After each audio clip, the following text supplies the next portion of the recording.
Hello and welcome to episode 205 of the Arena Regulars podcast. I'm Zach. And I'm Jeff. And we're a source for drunken Magic the Gathering arena content. That's right. Just a couple of regular guys drinking some irregular beers, talking about Magic the Gathering, in particular, the online client, MTG Arena. That is right. And this week we have lots of things to catch up on. We missed an episode last week, which is totally fine. It's our show. We need to take a break. Deal with it. But anyway, as always, before we dive into everything, each week we bring a beer, we drink it, and we rate it on a scale from bronze to mythic, just like the tiers in Arena. So with that, Jeff, what is on tap this week? All right. This week we have something called Dreamy IPA from brewer named Willibald. There's Yeah. essentially no information about the brewer on the can other than it says Willibald Farm, which Yeah. is local. It's from Ontario. It says farm brewed. So some sort of farm thing. And then it says it's an IPA with Nelson and Motueka, which I'm not sure I'm familiar with. Nelson, I know. Motueka, not sure. Yeah. But I do like that I see it contains oats, which is something I always mention. Always a big fan of Big up oats. to Willibald. But I'm guessing this is kind of an East Coast style IPA. I don't know what's giving me that vibe, but the can, I guess, with the sleeping sheep. The sleepy sheeps that you count and obviously Yeah, fall asleep to. and dream. The one thing about Willibald that I actually kind of forgot when we picked this beer up, but the distillery that I used to work at and got married in fact, or had my wedding there at least, is they did a collaboration with Willibald. They did like a Christmas feast gin, which had a bunch of different things in it, including chocolate and some other things. It was pretty interesting. But they got to collaborate with Willibald to do that. Also makes it makes sense because Willibald is on Reedsville Road. And so the gin distillery is called Reeds. So I wonder if that played a part in the decision to do that. But as far as I know, sweet dudes or really cool folks work over there. So excited to try this beer. I had not seen this before. So let's Yeah, it seems like they're just cracking into the mainstream here, getting into yeah. the liquor stores. Well, let's crack into them and stream this beer into our glasses. All right. Ooh, perfect. We're on fire tonight. That's right. All right. All right. Well, anyway, folks, with that, we have some magic news. There's quite a few things that happened. One thing in particular, the arena anthologies are back, but in a much better way. Like, I'm not going to say a bunch about this product because I don't care that much about it, and we haven't always cared about them. I mean, in the past, it was like one of the main ways we got cards on Arena, so that was really exciting. It still is Yeah. kind of exciting, but they tend to be geared towards formats we don't play that often, so we're less enthused. But they're changing them from like Pioneer anthologies, Historic anthology, blah blah blah, to just Arena anthologies. We're just putting cards on Arena. That's what we're focused on. I think that's a good idea. So smart with rebranding it to that. So that you can kind of convince other people that don't play Historic to also buy these. Yeah. It was such a different time too, where like before, like Historic basically exists because they just could not get all the cards they wanted to on Arena fast enough. Yeah. So they're like, we need a new format that is just this. And so they're trying to make it interesting. They were like, let's inject some cards that are not in Modern or Pioneer, whatever, to make Historic different than those. And so they used to be like, hey, Arena now has this card that like most paper players can't play with. And so now it's just kind of what are the cards that paper players play with are not on Arena that we Yeah. want to inject into Arena? So the kind of mentality around them has shifted. I don't think they were ever super successful, but I remember Yeah. this excitement about them was just a little different before because it was like, oh, hey, It was this is super a card I exciting. would never get to play with in paper, and now I could just craft four of them. That's kind Yeah, of neat. exactly. Which is the main point I wanted to say about this segment. Not necessarily that like we're gonna go through them and talk about them, but there's No. two of them. Go check them out. But the biggest point is that there's just a bunch of new cards on Arena that you can craft. And I think that Yeah. if you want the cards, you should craft them. And I kind of don't think you should pay gems for any of these like play sets of these cards. Yeah, that's always been our position on these. It's like Yeah. they're a little overcosted Hmm. if you want to spend the actual currency. Hmm. Just pick the one card you want or whatever. Yeah. Or Craft the two copies you need or something exactly. like. Most of these now, like the ones that we're kind of seeing, there's a bunch of artifacts and a bunch of like just other powerful stuff. They seem to be kind of focused at Brawl, a bunch of Brawl stuff and some other things. So there's a bunch of Signets and Mana Rocks. Those are obviously Brawl contenders. You don't need four of them, so buying it is Yeah. useless, basically. Is I kind of don't my know point. much about historic and timeless, but I think there's some cards in here that could shake some things up there. There definitely are a couple strong pieces, but getting a But playset mostly of I agree every with you. Signet Yeah. and every No. talisman is like, you don't need those. Crazy. Yeah, crazy. So anyway, check it out. There's swords and stuff and some cool things. Oh, the one other thing I want to say is that there's Thought Scour, as well as like the like three of the artifact lands are coming to Arena, which it's weird that it's not all of them, as well as like Pyrite Spellbomb and stuff. These are some popper pieces that are kind of cool. Right. And we have some standard popper slash arena popper folks. Obviously, standard popper, this has nothing to do with, but getting more popper events and things on arena, I actually am very interested in. So those were a couple little flags of like, oh, that's cool. I'm glad that we have these cards, just as something. Yeah, I know there are unofficial communities for those kinds of things, Hmm. like Discord servers and stuff where you could go join tournaments for Arena Exactly. Popper or Yeah. Arena, what is it, Artisan? Um, Yes. and a friend of ours actually just posted on our Discord Hmm. that he's going to be running something like that. So uh, go check out our Discord if you're interested in that. You can find a Yeah. link to these kind of events. In our popper channel. So popper, popper, popper. I do like that format. So also we have Edge of Eternity's Alchemy is live on Arena. We are not big fans of the draft format shakeup thing. Though if that's something you're interested in, that's awesome. Great. Enjoy that. But basically the biggest thing, Gesundheit, is that this time around, we always say, hey, watch out that you don't accidentally join the wrong queue. Like, that could suck really Yeah. bad if you start a draft and then all of a sudden there's a bunch of cards you've never seen because they're alchemy ones. Most of the time, they have two different artworks to differentiate between the two queues. This time around, they don't. They really Yeah. just, you have to read the title of the draft you're going into. So There's just no way that's not intentional, right? it's Like super this intentional. is a business decision of Hmm. like people will accidentally join this one when they Hmm. mean to join the other one. And then maybe we'll trick them into liking alchemy. Is that what? Right. Yeah. Like let's get their foot through the door on alchemy or Yeah. something. I don't know why they're doing it, Or but they're testing something here. it's either convince people to play alchemy like by accidentally having them join the queues or whatever, or it's look at all the alchemy numbers are going up because people are joining the drafts and stuff. But like, how many of those were on accident? You know what I mean? Yeah, it's whoever's like the stakeholder for the alchemy draft events is like Yeah. kind of what we do. We We gotta. we make it the same because I've made that mistake even when they were different images. Mhm. And if you hadn't posted in the Discord, like watch out for this, I almost certainly would have done that. Yeah, So it's infuriating. Which I also it's a okay. big So question mark move with it. Like it's so super obvious, questionable. and I don't know what you're testing, but I feel like you're testing something. I don't like it. Yeah. But Wizards is testing a bunch of things, and that's kind of going to be a little bit of a theme of this episode.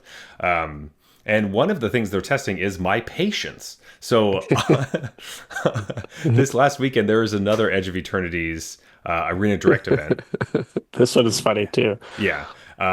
And we had said this before. They were going to do a normal, like you're playing for two play booster boxes. You can either play sealed best of one or standard best of one. On Friday, I had quickly joined because I was trying to rush to get into work. So I was like, I want to get one in before I have to go to work. I wanted to film a video for YouTube. I kind of rush in. I set up all my stuff. I get seated. I'm recording. I do all the things I need to do. And then I hit like confirm event. And instead of all my rares popping up, it just asked which deck I wanted to use. And that was horrible because I look up and I realize I had joined the standard queue, filmed the whole intro, not even realizing I was in the standard queue because I was just like, well, there's only one. I will say I did go back and look at the actual event schedule, and there was not a queue for sealed. It wasn't even available at the time that I was playing on Friday. So they only had the standard best of one up. Like, it wasn't even that I like looked at two and picked the wrong one. It was that there was only one, and it was the one I didn't want to join, and I didn't realize. Right. So not only is it the one you didn't want to join, it's the one that like never existed before. Exactly. Like, there's always only one, and it's always sealed. Yes.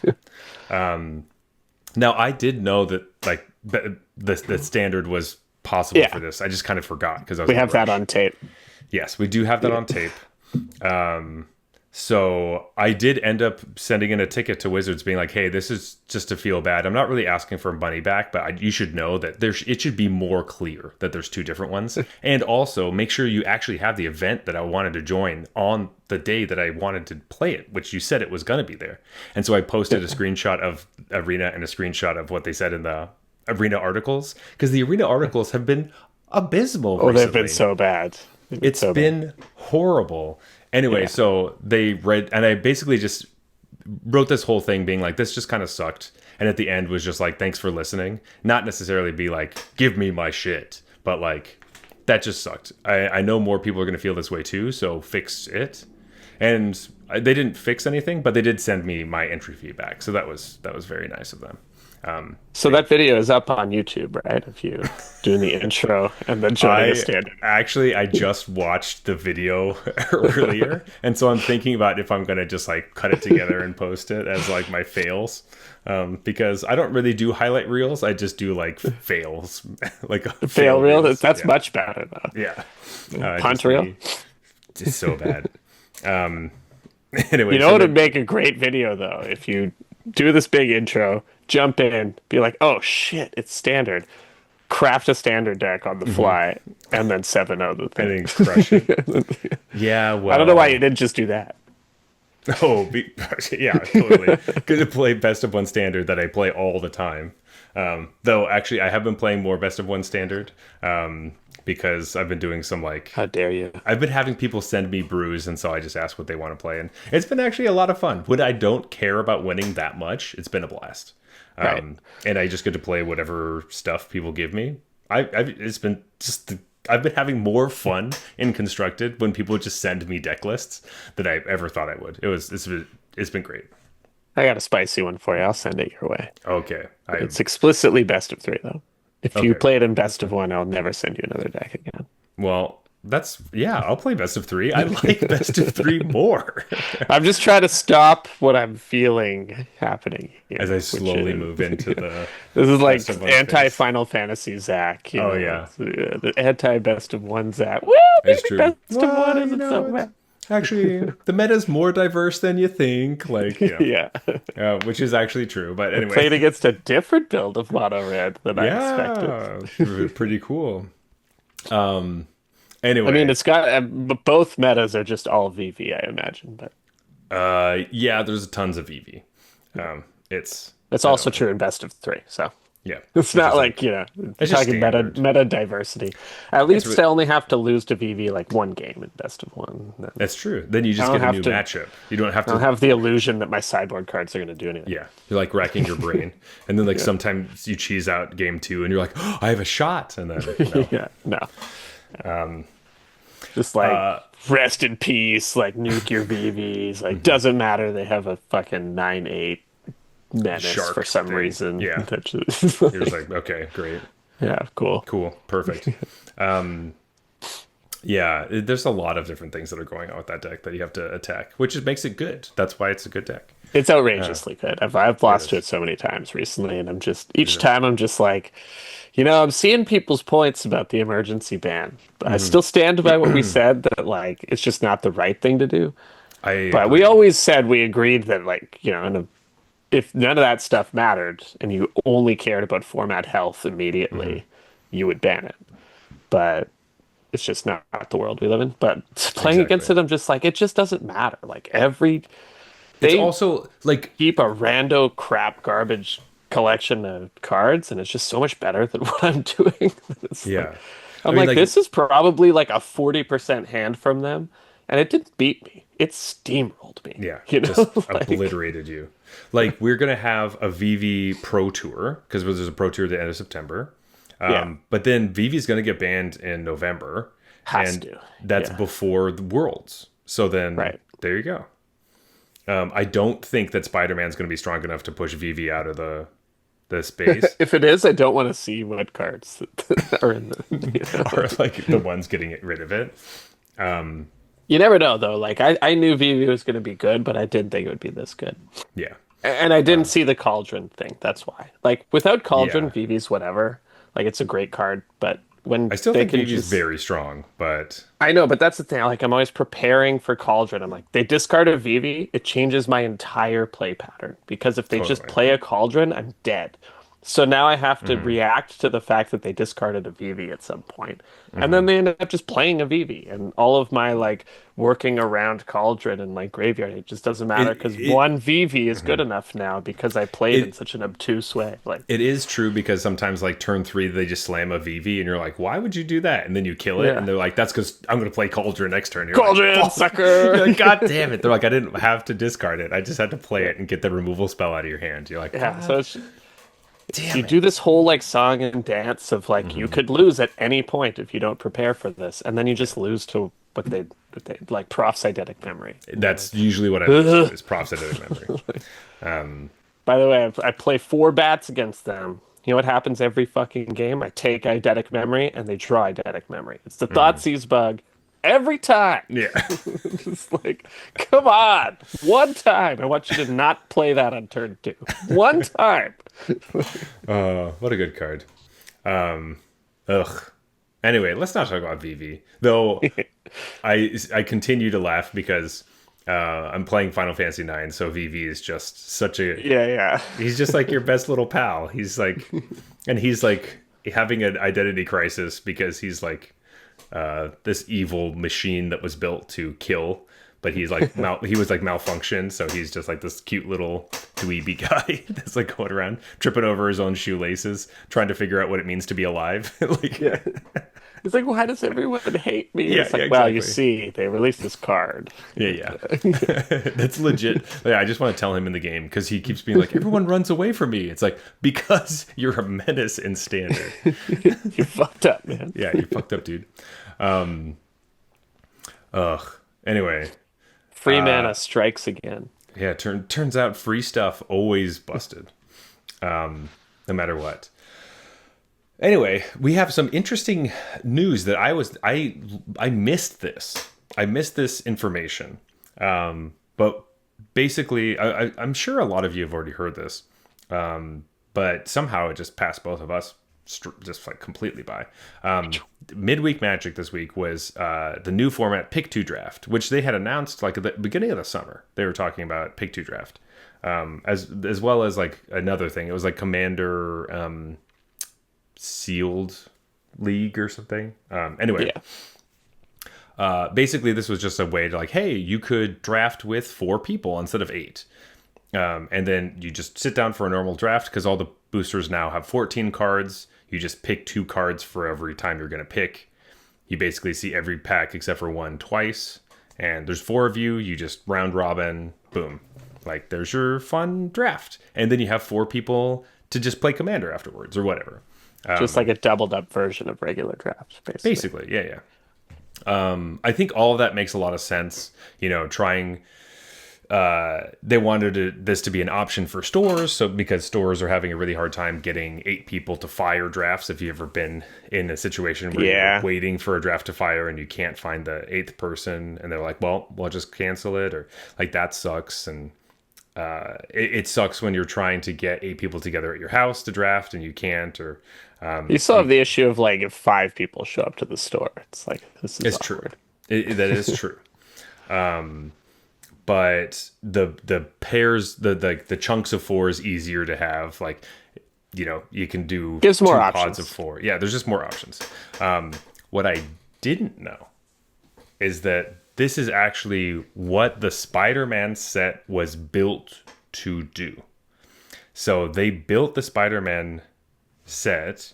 Like, basically, the how this all worked is that the Spider-Man set originally was supposed to be a universe's Beyond booster thing, like Assassin's Creed. But when they decided that they're going to have all the like Beyond products go into standard, it had to be a standard product, and they had to boost it up into a regular set.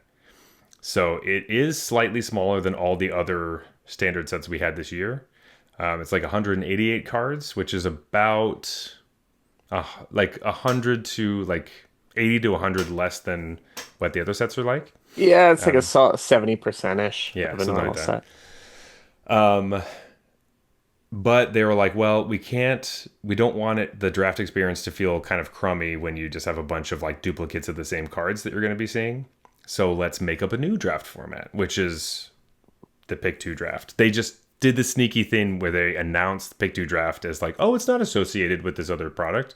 And then when we come around to that product, we're like, hey, you can do that thing we talked about like months You know that ago. thing you guys all loved that was totally not associated to this product?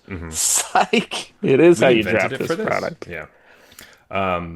And this last midweek Magic was another way of getting people interested and starting to play it, because they had a free Phantom draft for Foundations that was pick two draft. Didn't they do something like this with one of those Commander draft products a Products. long time ago where you would pick 2 cards instead of one? Yes, Yeah. yeah. Commander Legends was a draft format where you would pick 2 cards. Battle Bond was the same thing, but you had partners, so that made sense because you picked a card for each of your decks. Yeah. For the Commander one, it was like, well, the packs are 20 cards, and we want to make sure people have enough cards and enough cards in their color identity. So they're like, you have to pick 2. Right. Yeah. Because you also, I think they had like partners and stuff. And so you want to make sure that you could pick both of the partners.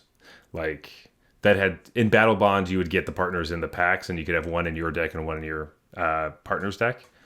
And then when we went to Commander Legends stuff, they did other versions of that.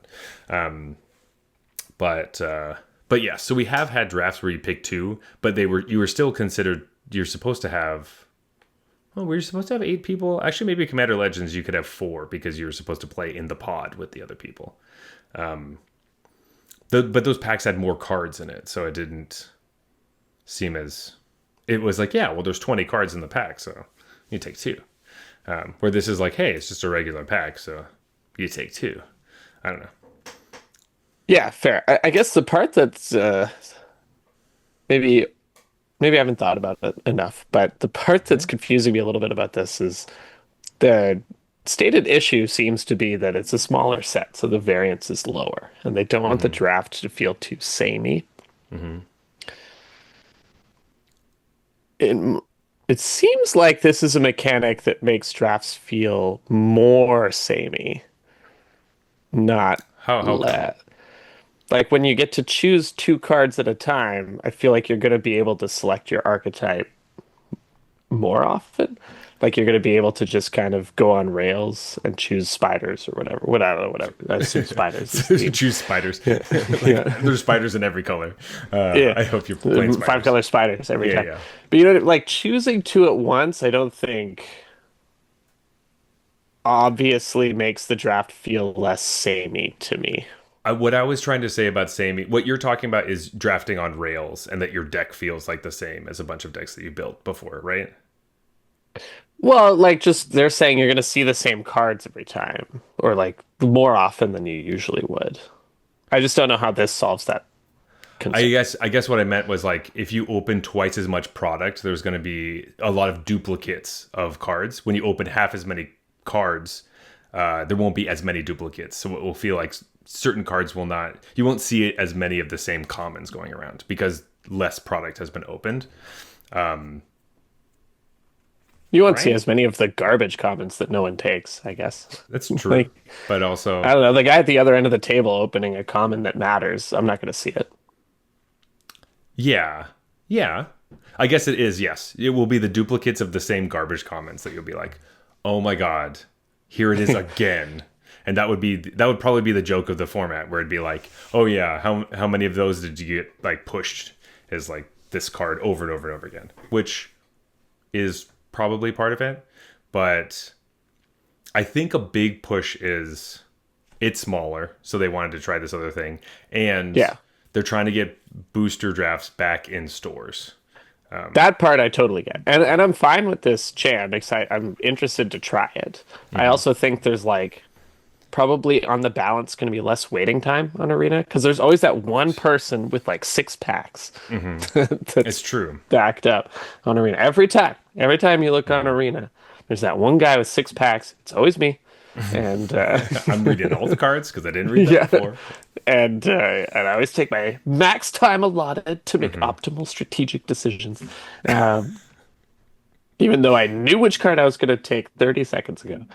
Um, but I don't know. I guess I'm not convinced that the four packs being opened instead of eight is going to lead to like I know you're saying less of the same stuff gets opened, but to me this seems like you're going to enter a metagame where you play against the same decks all the time because the Interesting. strategic upside of picking two cards at once Is is strong. I really going to let you I think you could force force. more You can in force this. more, and that's what I was going to bring up.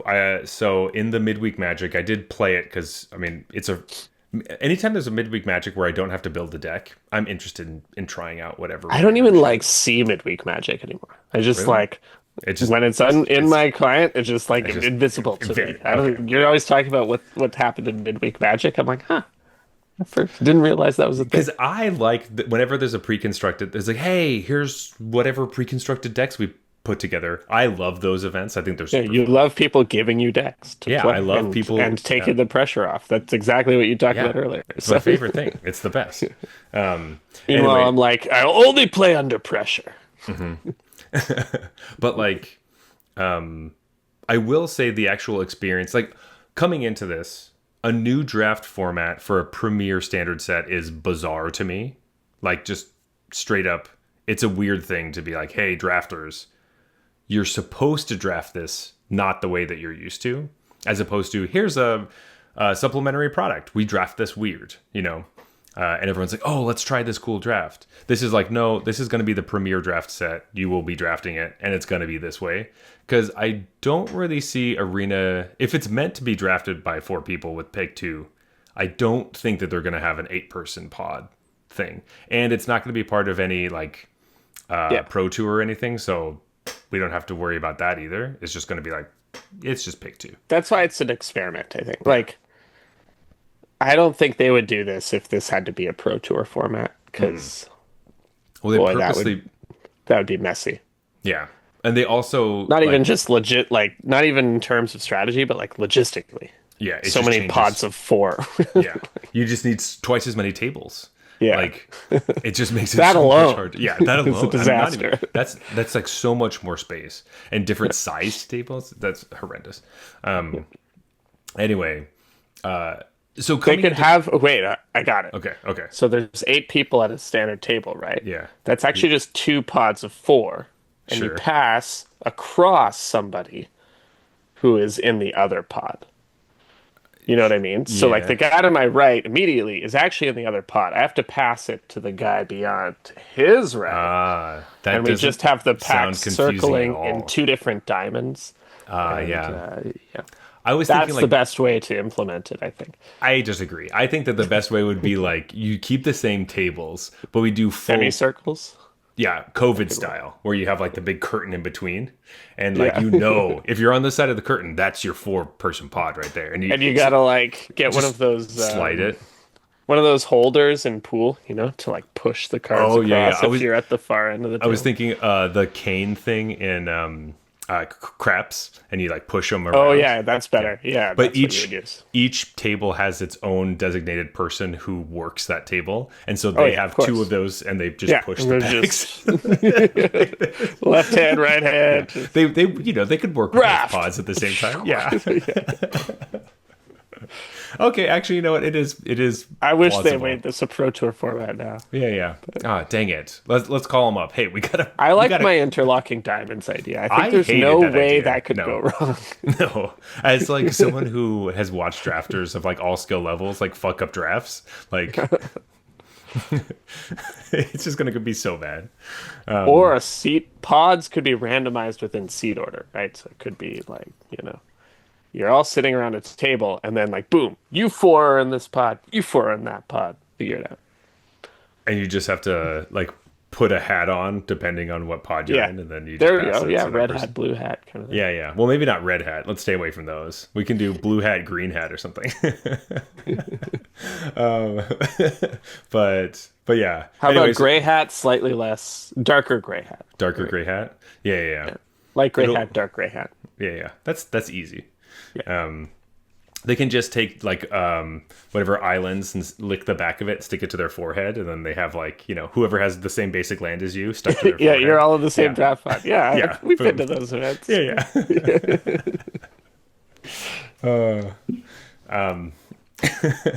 But the Anyway. island would have a little stamp on it. Yes, yeah. Well, of course, it's a pro tour. Anyway, the initial idea of this, I was like kind of meh about, but it being easier for in person, which is rarely the case when it comes to like stuff. Usually, it's just there's always more logistical issues. And on Arena, I think Arena is definitely the perfect client to just try out new random draft things. And I do enjoy the random draft stuff that they have on Arena. Like, I know you don't like Omniscience Draft very much, but I enjoy Omniscience Draft. I'll play the random, oh, you're drafting, but you all have this emblem or whatever. I do find those kind of fun. So I think that this is a good, fun thing you can do that it doesn't go into full fun territory where it's like, well, you can't, it's just completely a different game. It's like, no, you're still doing this. It just, you have more say over what color you are, like you were saying. Like the best strategy is probably just like take the two best cards from the best color in the pack and just be like, I'm forcing this color. Because you could send signals now. You're like, Yeah. there are no red cards in this pack. I took them all. Yeah, I think it changes the dynamics a little bit for sure, right? Like Yeah. I feel like normally the standard advice is like you don't care about the person to your left, and you do care about the person to your right in terms of what they're drafting. Yeah. I don't know if that's true anymore because there's so few players at the table that And it matters both ways now. the wheel comes back so quickly. Yeah. And like so many pack and like there's still gonna be good cards when you wheel it. Yes. There will be good cards. So your first, like, whatever, 4 picks could all be black. And then on the wheel, you're like, let's take the next best color. And that's just what you're going to focus on.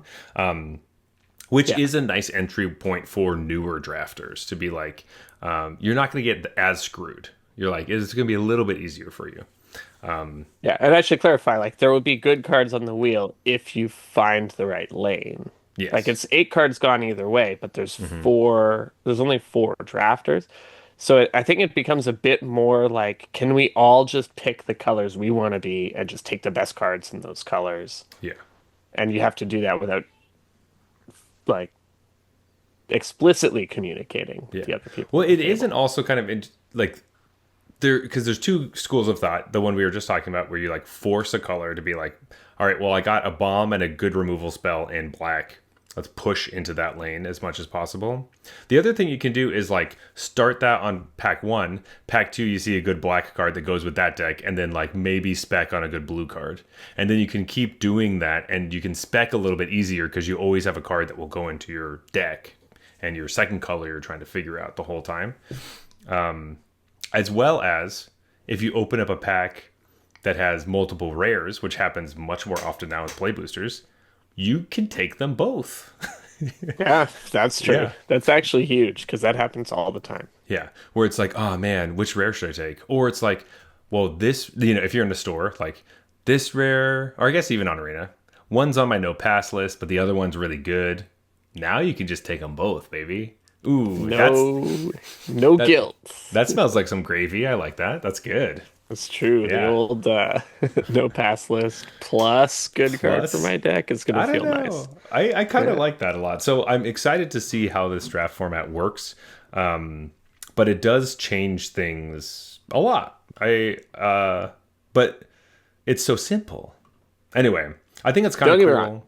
I think it's very cool, and I'm super interested in it. I do think it shakes up dynamics a lot, and I know they said they designed this set with this in mind, but I'm a little skeptical of them subjecting this to the first time to the old nerds on 17 lands and like just how quickly these types of things get broken down and And solved. solved And it's kind of their first go. shot at it. It's true. I'm a little nervous that like there's just going to be a oh you just always take the like blue red cards and Yeah, and that that's it. yeah, because you have so much more power going into the draft where you're like, Yeah. I can force this now, because it does feel very powerful where you're picking with both hands. You know, Yeah. This is the first time they're opening this up to like the the competitive hive mind, and I feel like that this is something true. that will It's get solved quickly. as opposed because like a lot of times people who are making some of these decisions about what will be fun and doing stuff are still thinking about the majority of Magic players, which there's a giant chunk of that pie who are the invisible players who just like buy packs randomly and might just be fans of Spider-Man and like, oh, I've never really drafted before. Oh, this is cool. Right. And it will lend itself to them a little bit, I think. But then it also, on the further spectrum, could be super broken and busted. The one other thing is that this is going to be one of those sets where there's technically 5 supported archetypes. They're kind of pushing. So like, I believe it's like allied colors or something. Gotcha. Which could be an interesting thing where, you know, sometimes we play draft formats where it's like there's 8 people and there's 5 archetypes and you have to find some of the hidden ones to really get an edge on people, which is, well, I would assume are still going to be around in a set like this. But that was when there were 8 drafters, right? So it's like yeah. it used to be there's 5 archetypes and 8 drafters. 8 drafters. So then you got to try and like find do something funny. Now it's like, hey, just everyone pick don't your overlap and you'll be fine. Yeah, it'll be Ixalan draft. Possible. Yeah. It's there's a potential for it to go that way. Yeah. Or I guess rivals of Ixalan. Did people? Was it specifically Ixalan that people didn't like, or was it? I thought Rivals was particularly bad. I think Ixalan was the one that was crazy fast, and then Rivals slowed it down. Oh, I thought it was the opposite. I thought it was Ixalan Oh was no, kind wait, of slow I'm and thinking of Rivals sped it Amonkhet. up. Amonkhet was crazy fast, and Hour of Devastation. Hour of Devastation slowed it down. And yeah, Ixalan was the opposite. I just remember Ixalan. Yeah, because Sailor of like, Means was good in Ixalan and bad in Rivals. And but it was printed. Sailor of Mean was printed in both sets. So yeah, but it was good in one format and bad in the other, in the and it other. was just a 1/4 that made it treasure. It made a treasure token? Yeah. Right, because we didn't have maps yet. I was like, didn't it make a map token? No, that doesn't do that. Oh man, I just remember that in Rivals of Ixalan, you could play like a blue-red auras ish type of deck with pirates, and it was fast, and I liked it. But hate that.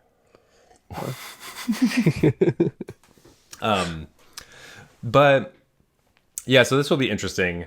I am looking forward to what this will entail, but also it's, Jeff, it's really weird looking at spoilers for cards. Like for the Spider-Man set, we have a bunch of spoilers that we got pre-release of Edge of Eternities. That's annoying. And I just didn't like that at all. But also we're getting the rest of the spoilers next week. Which thanks a lot, Wizards, for doing it spoiler season the week that NFL starts. Like, okay, appreciate that. Hey, they're trying to compete, man. I'm sure the NFL is like, thanks a lot, Wizards. Like, you're gonna really eat into our Yeah, viewership here. totally. Yeah, that's definitely what they're thinking. Wait. Oh, sorry. Now that we're talking about Magic, and I didn't purposely see this I into feel the like I know where conversation. this is going. No. I don't know if it is because Okay. I think it actually is. I don't know what you're thinking. Actually, what are you thinking? Oh, I thought we were gonna congratulate Travis. Oh, I was not thinking about that, but yes, congratulations, Travis Kelce, on your engagement to T Swift. Yeah. Nice. But I that's guess I guess her 15 minutes of fame will last forever. yes.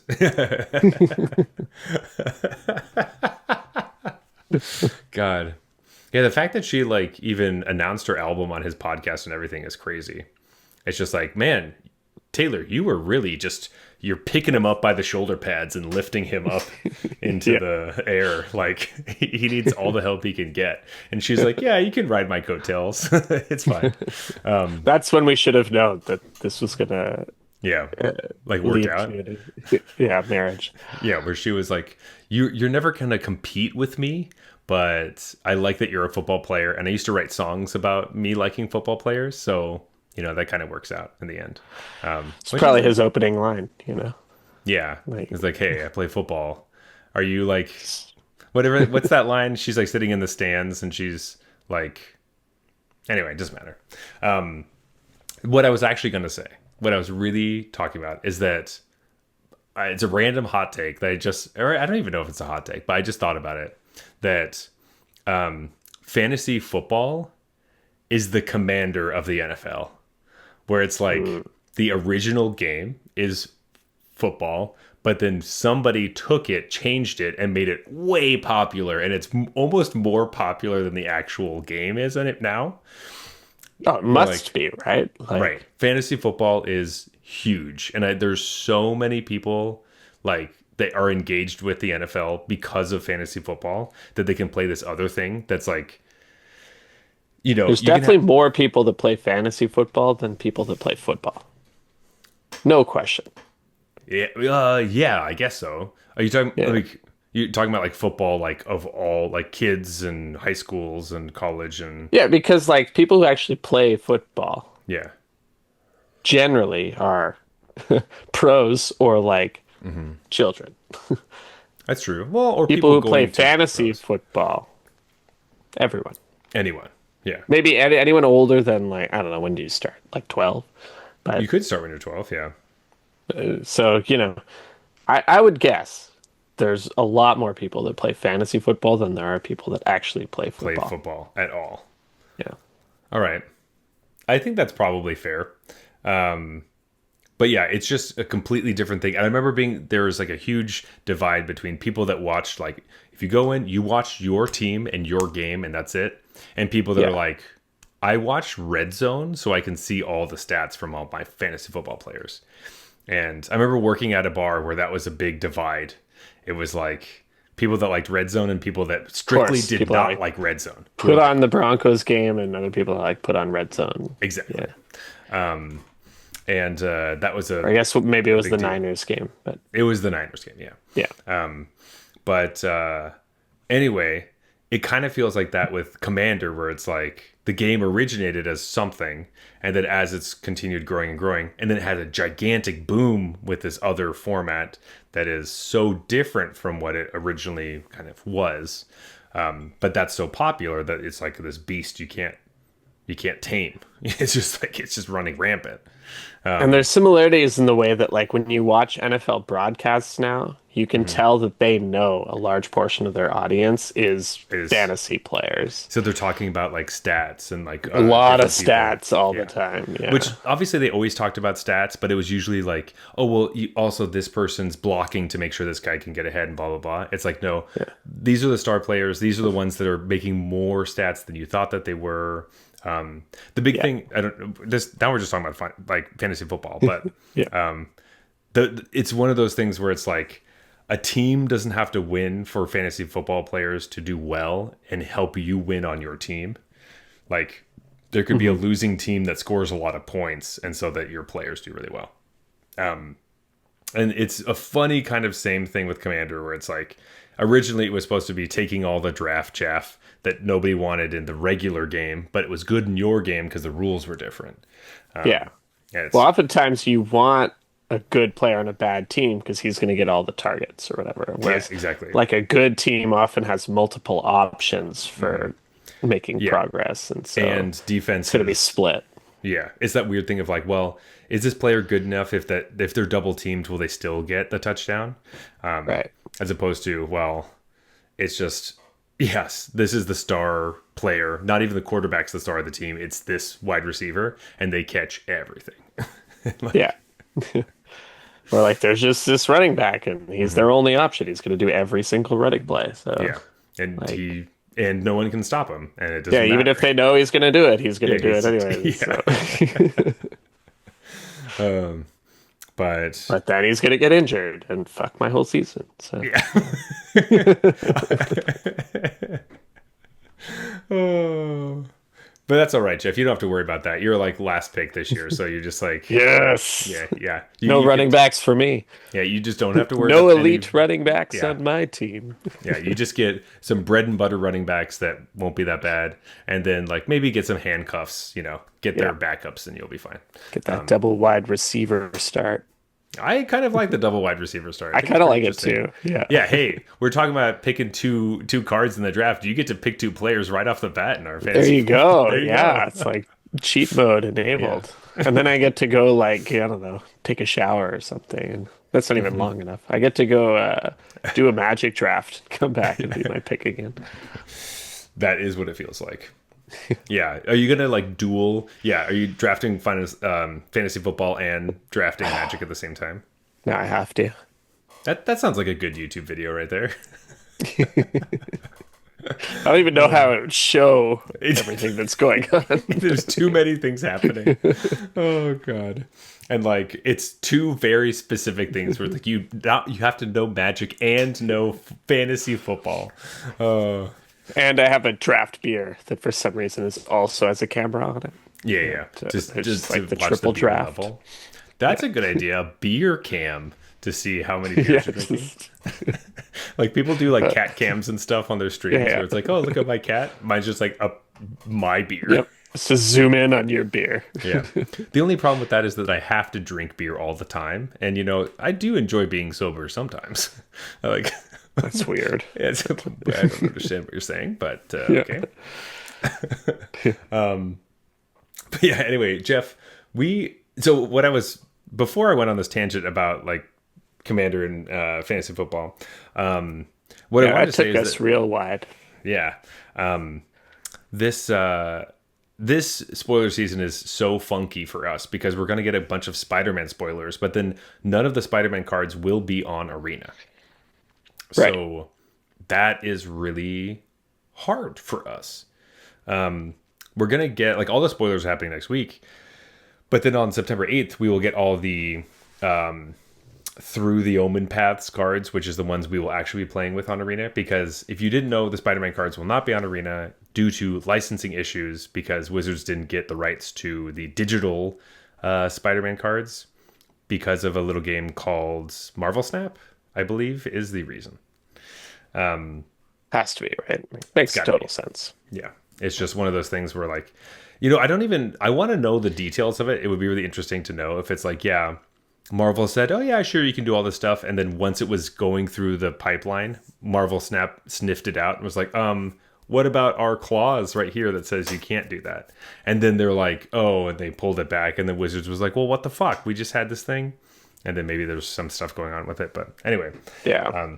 Or they just decided, we'll do whatever you want. We just want Spider-Man. We don't care. We'll take whatever little crumb of Spider-Man we can get. I don't think it was like that, but there's a possibility. So it's funny because we're looking at these cards. I would like to talk about some spoilers for Spider-Man things, but it's also strange because I know that they're not going to be Spider-Man skinned. So it's like, oh, I'm falling in love with this card, but it's going to have a different name, but it will be functionally the same.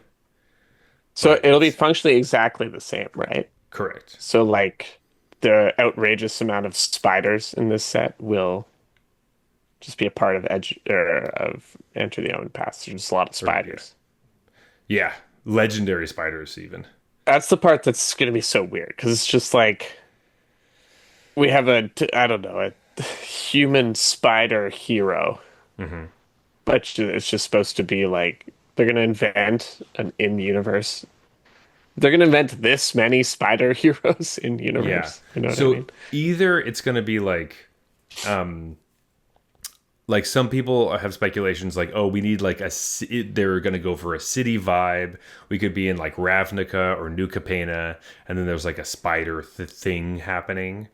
So you can still have city feels, and you're like, oh, they kind of do like a superhero magic version of superheroes. Because remember, this isn't the only one they're gonna have to do this with. They have to build an entire universe for all the sets that are coming out. So like they could either do individual different ones each time, or just try to link them all together and be like, we have a New York plane, kind of. We call it Yeah. something else. But essentially it's a bunch of skyscrapers and stuff. Or they do a completely different thing, and like maybe we're on Innistrad, and like all of a sudden instead of like werewolves, there's like were spiders, and then you Mm. like a bunch of people are getting infected with spider bites and turning into spiders, and like that's a horror thing that could happen. Though they still say that they're heroes, so you don't really get the same kind of vibe as like, I don't know, turning into a werewolf and you're like, oh, what happened last night? Oh, did I eat the villagers? I guess to be fair, no, the werewolves still remember everything that they do when they turn into werewolves in Innistrad. They don't like have it's not the curse of the werewolf. Right. It's like, Yeah, that's true. to be fair, I think the curse of the werewolf is a bit more interesting, but whatever. It's less interesting when it's your entire population. It's like everybody has amnesia every morning, and they're like, "What happened? Yeah. Oh my god!" Oh my God, why is everyone just getting murdered all over the place? Yeah. Uh, so there's kind of two things that could possibly happen, but we also have like a bunch of robots, and we have a bunch of scientists and things, and like to be fair, they don't have to change all of the names of the cards. Like certain ones, like certain spells, like romantic rendezvous, that doesn't have to be changed. That has nothing to do with Spider-Man. Sure. Yeah. There's Well, yeah, the art will like probably be different. the art will be different for sure. And the ones that I'm a little bit more interested in are like, is cards like Scorpion's Sting gonna stay? Because Scorpion is definitely a character in Spider-Man, but also Scorpion is an animal, and you could just That one say probably stays, honestly. you don't have to change that, right? You just have an actual scorpion stinging something. Done. Easy. So I wonder where the line is. I don't know. It is going to be kind of confusing because some of the cards can stay the same and some of them will have to change, and it's just weird. Yeah. I'm curious. Honestly, I'm curious to see what they do. I'm I sure it'll be. I'm sure it'll be good. Like, when I'm playing the I set, it'll just I feel like a Magic set. I don't think it's going to be half-assed. That's Yeah. yeah. But it's just new territory, and we're gonna have to stick with it for a while because uh, the Soul Stone is a big marquee card of the set. It's one of the Infinity Stones, which means we know we're doing more Marvel stuff. There's another one next year. We just don't know a lot about it yet. Sure. But the Soul Stone is just one of the 6 Infinity Stones or 5 Infinity Stones or whatever. You're asking the wrong guy. There's 5. No, there's 6. There's like one for each finger and then one in the middle of the gauntlet. If you say so. Anyway, so that means we're having 5 more Marvel sets at least, so that each one can have a stone in it, right? So buckle your seatbelts, folks. We're going through the Marvel shit again. Like, I don't know. Like, Jeff, if this set was coming out during Marvel's rise in the cinematic universe, and like the sets were happening while like Infinity War and Endgame were coming out, would we have a different feeling? I don't know if I would have been more violently against it because I was very anti at the time. Um, where I feel not like that you I've definitely would have. Um, I didn't watch any of those movies, so I don't really. This probably feels the same to me. It'd be like, okay. I think, you know, I guess I have to assume they've done the same level of like preparing me for this kind of thing. Hmm. Because if it's Yeah. just out of the blue, I'd be like, the fuck, a The fuck is Spider-Man? this? Yeah, yeah. It's true. Just because Marvel thing is happening? Like, this is dumb. Well, it does feel But like the reason that like I think that WotC went after Marvel being like they have like they're looking through the rear view mirror so hard.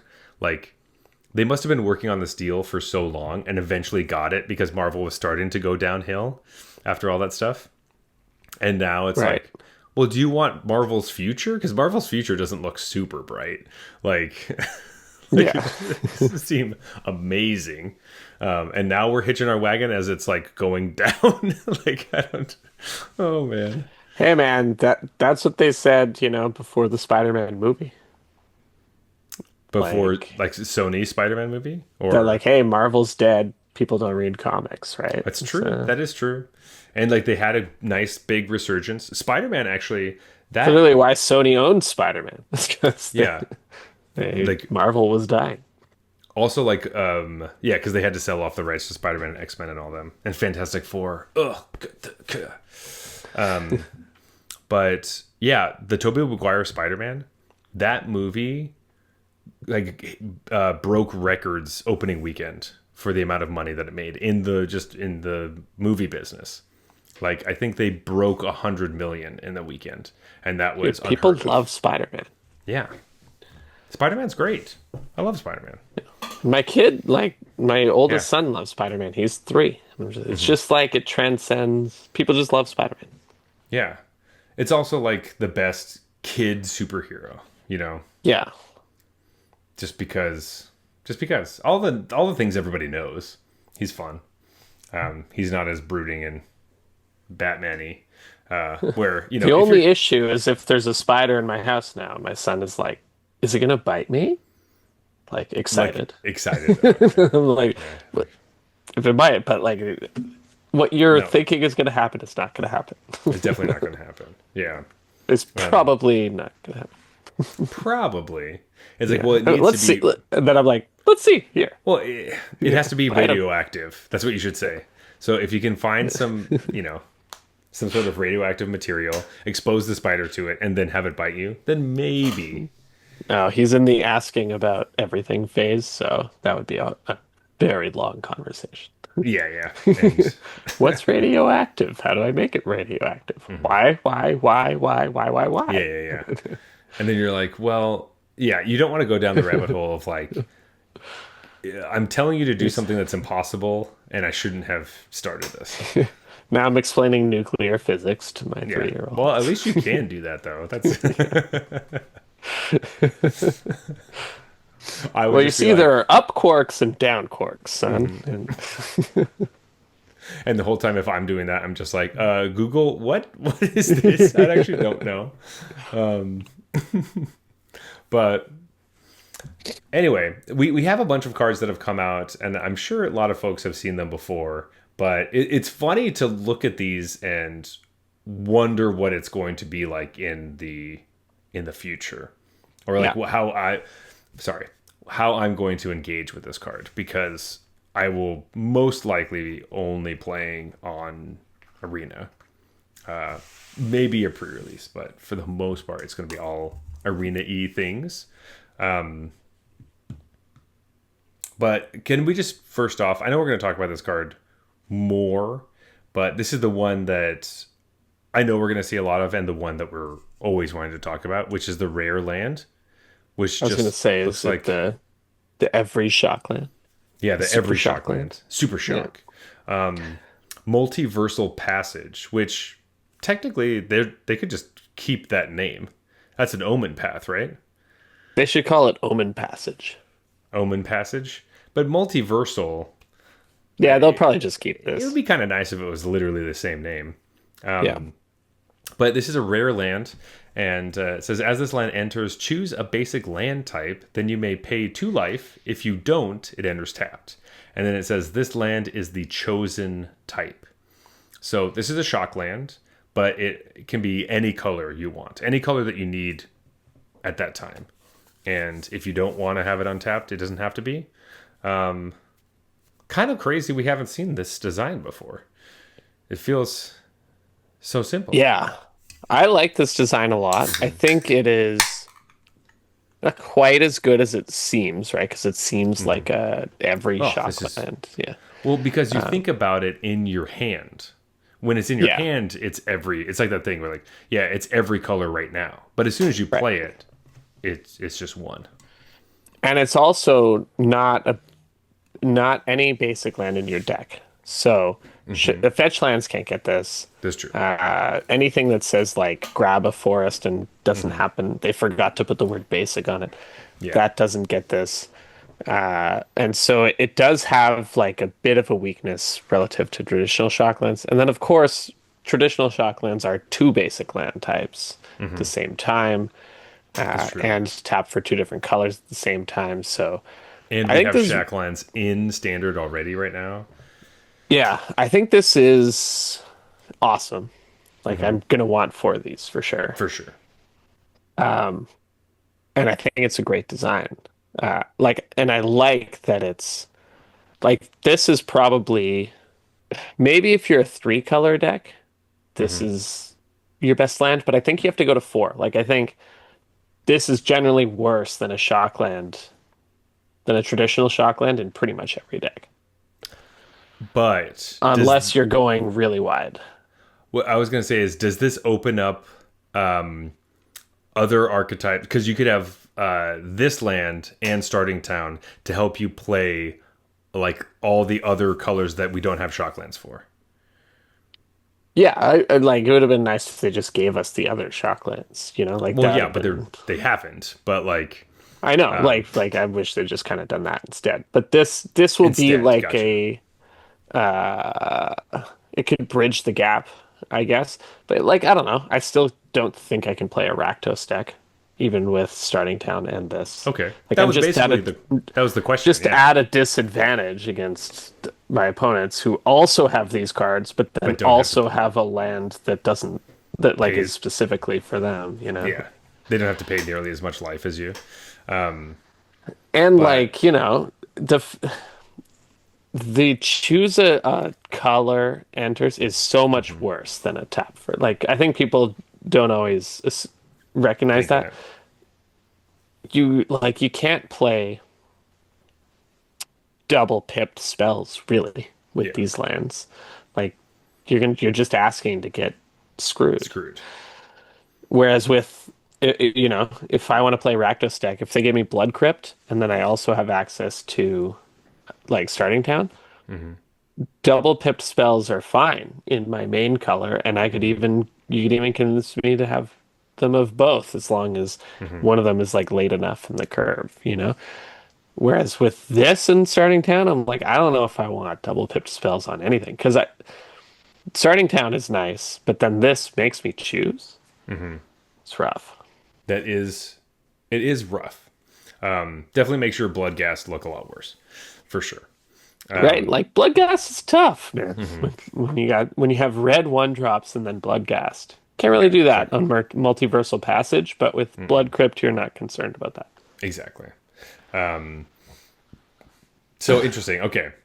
But I love this card. I actually like that they didn't Yeah. Make because it you could do this design at juicy. any power level you choose. It could be Yes. terrible all the way to fucking juiced. Juiced. And they chose like 60 to 70% juice. Like this is a really good card. It's good to see play, but it's worse than the Shockland that is in your colors. And I think that's the way to to do it. design something like this. It is also nice, like the choosing the basic land type is helpful because the starting towns don't help your verges come in untapped, but this does. Yeah. So that is something to think about as well. But in a 3-color deck, like Shocklands turn on all your verges usually. That's true. This is gonna turn on like you're gonna have to think Some about it. it's yeah.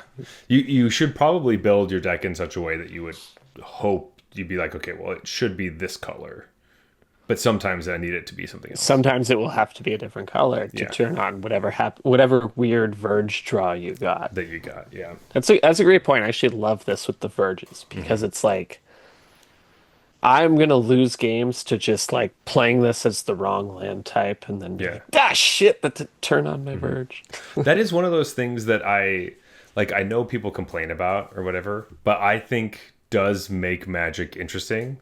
Where it's like, yeah, if you have to make choices with your lands, that's like, you know, I think it's interesting gameplay when you have to make decisions with your lands, and when you make the wrong decisions, you get punished. Here's the thing. I think that's always true, but sometimes it's hidden. And this makes it obvious that you Yeah, lost because you sequenced your lands wrong. I think people lose a lot of games to sequencing their lands wrong because they just don't think about it and they just do it. yeah, And it's not always obvious that you lost because of that was the mistake you made. It's not always yeah, obvious that's the mistake you made. And I like when they make it a little more clear. Like sometimes I'm sitting there and just being like, you have to think through what you could draw. Like if you're in a three color deck, it shouldn't be trivial what lands you play almost ever. And then I always have my opponent being like, your go, your go, your go. yeah, And I'm like, hey, this matters, man. Get the fuck out of yeah, here. Um, but I think people actually lose a lot of games to that. And I used to see it in modern burn all the time. Like I would win against burn only because my opponent didn't sequence their lands correctly. Like 75% of the time I beat burn. It was because they just didn't play the lands correctly. Because that deck is all about getting card. It's a little different, I guess, because you're sacking your lands to draw cards. And it's like the whole deck is about momentum and playing your lands. When is it a land? When is it sack to get a card? And when is it, you know? Um, but yeah, I think I like it when it's like, hey, you should have played me as a forest and you played me as a swamp. And yeah. it's just this big, like, alert, basically. So it's like, hey, you made a mistake here. I didn't make a mistake. I'm just a fucking land. You could have chosen anything. Yeah. And it's you that fucked this up. I like that. Yeah, I like it too. If you don't like that, you shouldn't play this card because it will make you feel bad. I think that If you don't like is, that, you probably shouldn't play this game. yeah, But probably. I mean, like to be fair, people, there's a lot of reasons people play this game, and one of them is totally, to yeah. blame the mana. Like, oh, I didn't draw my Blame lands. I would have blame the won if I shuffler. didn't. Yeah. Yeah. Well, I had the perfect hand, but I just didn't draw the land I needed. I was like, well, okay, maybe you didn't have the perfect hand then. I was gonna say, like, imagine people blaming the dice and craps, but then I'm like, people do that. Never People do mind. that. Yeah, Yeah, all the time. totally. Actually, that's the main criticism, you know? People blame their dice in Dungeons and Dragons. They have like dice jail where they specifically put dice where they're like, "You've been bad to me. I will no longer roll you." I know, and I've checked out these like professional, well, these streams of people who do D&D for a living and stuff, and they do the same thing, right? We're like, oh, I'm gonna roll this one because, and I never know if they're serious or not. Like if they're just playing into the trope and like it's for the camera and being like, oh, I can't, I told you not to roll that one, don't roll that, or if like there's a twinge like I think everyone knows with quotations that it doesn't It's matter. bullshit. Yeah, But like the human experience is sort of designed that like, hey, when you do this like two or three times and it doesn't work, yeah. you got to So change it. change it. Yeah. It's also like that game is great because like as opposed to like craps and things where you're thinking, are these loaded or something? Like there might be some other Yeah. like things going on with it. In Dungeons and Dragons, it's really just like you're building a story, and so giving the dice more weight than they actually have builds the story of the game. And so it's probably better to play into those feelings. Those feelings, you have the twinge of it's real, but I'll lean into it to make it more exciting for everybody because that's like what makes the game fun to be watching and sitting with, even if you're not getting recorded. I think adding weight to the dice is called cheating. But You know what I meant. yeah. Uh, The other one that gets me though is they are doing like a role that I guess they deem as less significant, like oh I'm gonna listen. yeah, yeah. And they roll a natural 20 and they're like, ah, I used up my natural 20 on this. I'm just like, that's not how it works. Yeah. It's not the universe we live in. Yeah. Yeah. This is actually something that I see all the time in like my Twitch chat, but a lot of other people's as well, where it's like when you're milling cards from your deck, Right. like, Yeah. oh, well, I don't want to mill because it could be my bomb. And it's like, Yeah. but yeah, it could be all the other, it could be anything. Like, it could be any of the Maybe cards in you your have deck. a mill three and your bomb is the fourth card down. Yeah, you don't know. It could be, yeah, milling you closer to getting your bomb. Yeah. And It's equally likely because you yeah, don't know the you cards. don't know. It's all random. And then when it would be like, oh, well, once you do this, then it makes it like closer to that card or whatever. It's like, well, no, not really, because it all just is random. It's all the entire deck is just a bunch of Yeah. random cards. And And generally, you can get value out of milling yourself, so it's yes, almost always positive. Like, obviously, if you have four cards in your library, don't mill for yeah, targeting yourself. You know what I mean? Like, it's probably dumb. But in general, it's your deck is random unless obviously you know more about it. or even you have four cards in your library, one of them wins you the game, the other three suck. Don't mill three yourself. Yeah, Like, unless like unless like you have one turn. You know what I mean? Like, yeah, obviously, when you mill three out of four cards, 75% of your deck is gone. Probably the card that was going to win you the game is going to go. But in most situations, it's the same either way. yeah. Like you're just as likely to get closer to your good cards as you are to Is mill them. to mill So, them and just whatever. Sometimes that happens. Um, yeah, but then the one time you mill your bomb, they're like, "See, I told you not to play this card." You're yeah, like, yeah, "Yeah, but you ignored the seven other times in this stream that I cast this card and didn't mill my bomb." yeah. So, And it was actually just a bunch of lands that I didn't want to draw, yeah, or whatever. Uh, anyway, that's yeah, observation bias. observation bias.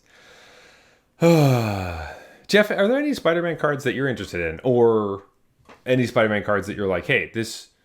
I wonder what this is going to be when it's So, yes, all of them. literally every single card. Maybe not a card. I'm interested in a mechanic. Can we talk mechanics yet? Sure. So I'm interested in Mayhem.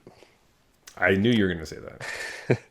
So Mayhem is, I think, their attempt at fixing madness. So this is something they're doing where it feels at this point like pretty intentional, where they're going through and picking like old, beloved, and maybe sometimes overpowered mechanics, and they're just reworking them into a way that like it maintains a lot of what people liked about them, but removes maybe some of the bustedness. Or And I the think this is, shittiness. or the just Yeah. just like the Feel bads. ickiness, I guess, like this doesn't meet our game design principles, because they had this problem where there are these mechanics people loved, but they don't align with current design principles. And so they've tried to like bring them back and design the cards in such a way that nothing was ever busted, but it always just resulted in like, well, this just isn't a viable mechanic anymore. And so now I think they've just fully gone on board with, we're just going to redesign basically the same mechanic but with tweaks that make it work. And Mayhem's another example of that. Mayhem is basically fixed madness. So I'm going to read Spider Islanders, Yeah. which is three and a red for a spider horror citizen. Can't wait to see what this is for a 4/3. And it has Mayhem, one and a red. And Mayhem is, you may cast this card from your graveyard for one and a red. If you discarded it this turn, and timing rules still apply. I love that they added that, because that was really the messed up part about Madness, was like there's so much cool stuff you could do with Madness, but like cheating out creatures at instant speed added more like it's almost like implicitly putting flash on the madness part, Hmm. which just makes like flash is worth at least a mana, Yeah. sometimes more. And so that's like it just really, really like just strangles them kind of on what they can do with creatures with madness because it's like and I think they try to like have it always be attacking creatures or like enters the battlefield tapped or like Hmm. stuff just to mess with that. But it was still like I'm end stepping these things and just this is such a cleaner design where it's like, hey, you want to play this creature for a cheaper fare, which is what the original intent was. You Hmm. do it, but you still have to play it like it's a fucking creature. You can't Yeah. just snap it in whenever you want. You don't get that bonus for free. You know what I Hmm. mean? And yeah, I saw Mayhem on a card that was a rare or mythic, and it didn't explain it. And so then I went and Right. That's found it. Spider Islanders. Was like, yes, yes, this is what Madness was supposed to be the first time. And it's so funny because you were bringing up something that I wasn't originally thinking about because the timing rule still applied. That's obviously that's huge, right? Not Yeah, flashing in creatures and a bunch of stuff like that. or even sorceries, cards that are meant to be sorceries being Yeah, cast as is instants for instance. cheaper than they Hmm. usually are. Like that's a Is it huge constraint. crazy? What I was thinking is that it fixes the feel bads of like the old rules lawyering thing that we've talked about in Right. the past, where like your wild mongrel lets you discard a card to change its color, and then you have to cast the madness card before the spell, like before the ability resolves, because you have to cast it like at the moment it's discarded. Yeah. So this gives you more of an opportunity to like mill stuff at the beginning of, or not mill stuff, sorry. Have effects that let you like loot at the beginning of your turn, or effects that like you attack with Inti or whatever stuff and you discard cards and you don't have to play it at that second. You can wait and then play a land and then play it, or you can sequence things a lot differently to make it Yeah. smoother for you to actually play. Sorry, the feel bad part is that if you had a wild mongrel and you discarded a card to it, and while you're trying to figure out if you're casting your madness card or what card to discard, your opponent could ask you what color your wild mongrel was, and if you said it was a different color than green, then the ability had resolved technically, and you missed your opportunity to cast your madness card, which is a shitty rules lawyer thing that people would do to angle shoot. And Yeah. this It's fixes very that. old school at this point. Like, Yeah, it's a you really old know, card, and those are not the people that you want to play with. And if it's just a shitty thing. yeah. But I think that's a great point because it sort of speaks to what I was talking about, where I think that's mainly the issue they tried to fix with Yeah, Shadows over Innistrad. right. Just like, let's reprint Madness, but let's do it where there's less of this weird, awkward rules timing Oh, and did they more already just do like, that? Wait, did I not realize that it no, was? no, they just did Madness, but they tried to get around it by designing the cards in such Oh, a way got it. that I there was understand. less of that. And then this one, they're just like, nah, it was still weird, and like, Yeah. let's just design the mechanic the way it probably should have been I mean, designed in like the the first big place. thing now is like we are moving into a new era. Like we obviously have like there's a huge break in the system. Foundations came out. I think it really just feels like the Foundations era, and we know that like Hmm. they drew that line in the Oh, sand the with whole the reason they 5 year did that, standard. yeah. Which there was actually a tournament in Japan that was it was block constructed, but it was Final Fantasy cards and anything from Foundations. And it was like, yeah, you can use whatever is in Foundations and this Final Fantasy set, build your decks. And you could do that for any set, basically, Mm. throughout that we keep going through. And we get to kind of return to form with block constructed, which is kind of interesting. Which I don't know if that's actually going to be a real competitive format, but the idea that people can play around with this type of stuff is pretty cool. But is this basically my question is because we've drawn the line and said, hey, we're in the universes beyond now, we're changing things up. Is mayhem madness forever? Like, will we never see madness again? I think you will only see Madness in like straight to modern products. Yeah. But do you think they will print madness cards I think just so. for I this think the to me flashiness? Mayhem is like this is what we do. This is Madness going forward. Kind of like how Surveil is Scry going Yeah, forward, but like basically. Scry still kind of pops its head up every Yeah, to once in be a while. worse. Yeah. This is the I guess the opposite direction, Hmm. but I think Mayhem is Madness going forward, and then Madness is stronger Mayhem. Hmm. So when they need it for these straight to like modern, like they'll Hmm. use it there. And Gotcha. they're much more comfortable using one-offs there and Hmm. stuff. But I think Mayhem is fixed Madness, Hmm. and if it's a hit, then we'll see it more. And this is kind of Madness moving forward. I think you're spot on with that. Yeah.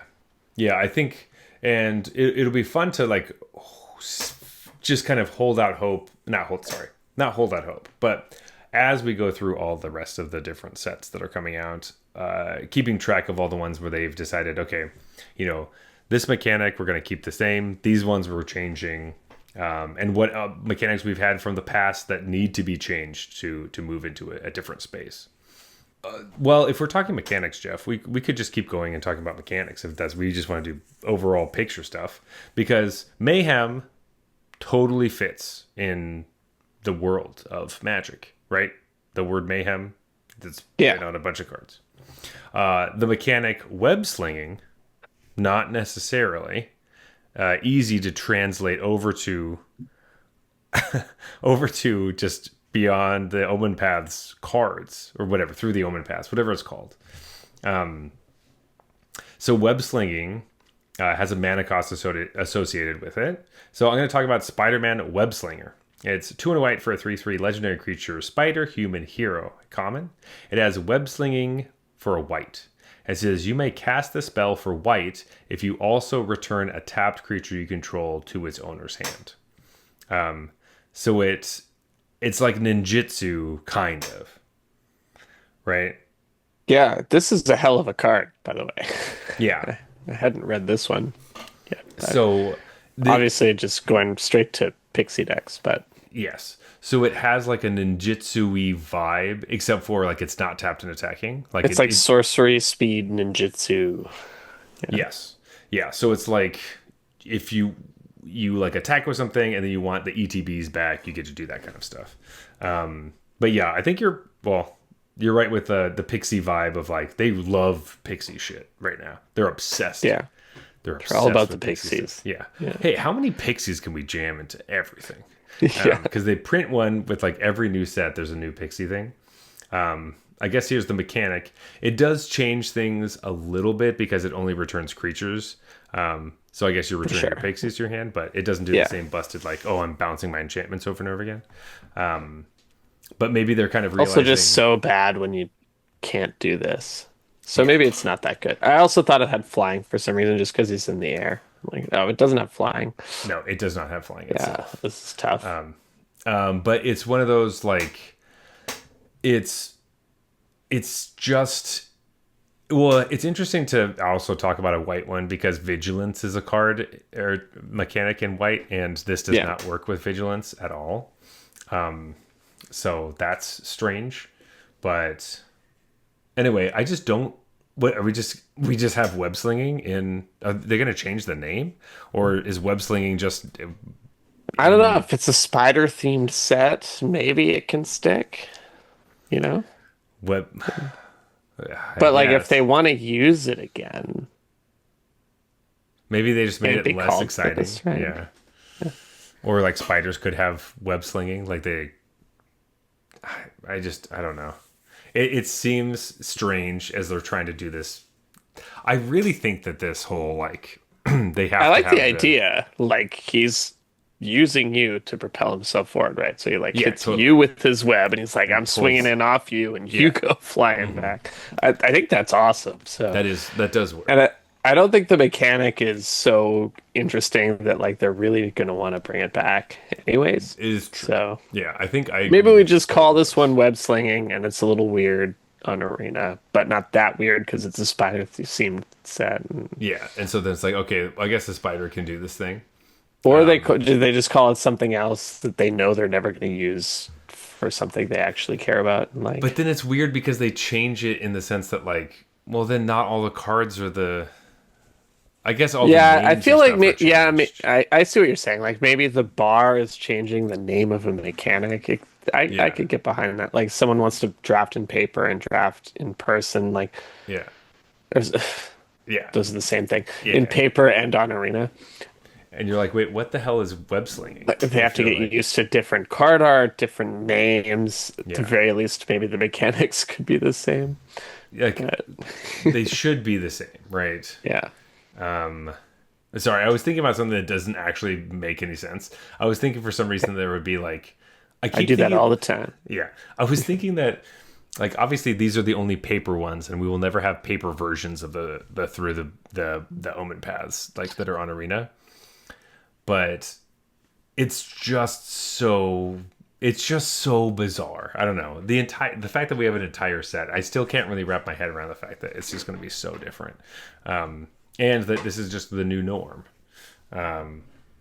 of at least like Marvel stuff. Like, but if these sell well and do okay, they're not going to care. They're going to be like, "Oh, cool. Well, then we could just keep doing this. Like it doesn't matter."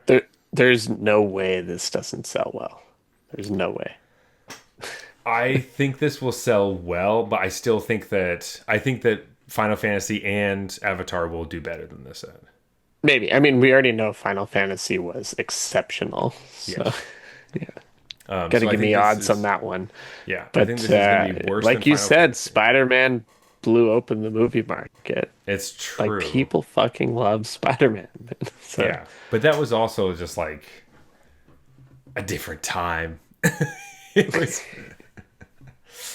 that was that was just something else. Before that we really had like Superman and Batman movies for superhero stuff, and this was the first time they had like this story in on the big screen with this company. Like there was a bunch of stuff that was going on. and I think it like coalesced with special effects being at a point where like Yes. superhero movies were like you watch those old Batman movies, some of them are awesome, but it's like They're special goofy. of Yeah, yeah, and like they have to go a different way with it than like this person is really a superhero because like you just can't have Spider-Man swinging through Manhattan realistically in the 80s or whatever, you know. yeah, it's really just what do you cut to claymation or something? Like what do you Yeah.